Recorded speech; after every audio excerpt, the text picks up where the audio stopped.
বাড়িতে ঢুকে এক ব্যক্তিকে ধারালো অস্ত্রের কোপ। গোটা ঘটনায় চাঞ্চল্য হাতিয়া এলাকায়।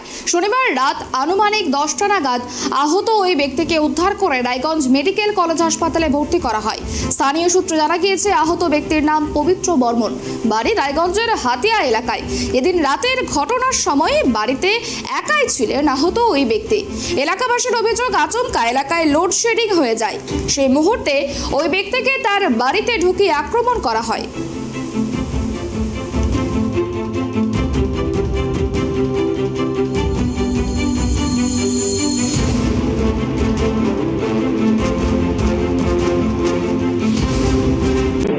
কখন মোটামুটি আটটার সময়, সেটা আমি জানি না।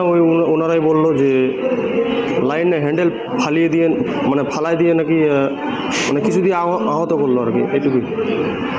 তো অনেক তো রক্ত পড়ছে, কোথায় কোথায় মেরেছে? গলাটা কেটে দিয়েছে, এই সাইড গলা অনেকটা কেটে দিয়েছে, মাথা ফেটে গেছে, এখান দিয়েও রক্ত বার হচ্ছে, আর পিঠে। সব কি ধারালো অস্ত্র দিয়ে আঘাত করেছে? হ্যাঁ, ধারালো অস্ত্র দিয়ে আঘাত করছে। আপনারা তো এর বেশি কিছু জানেন এই ব্যাপারে? না, এর বেশি কিছু জানি না, যেটা জানলাম ওটাই বললাম।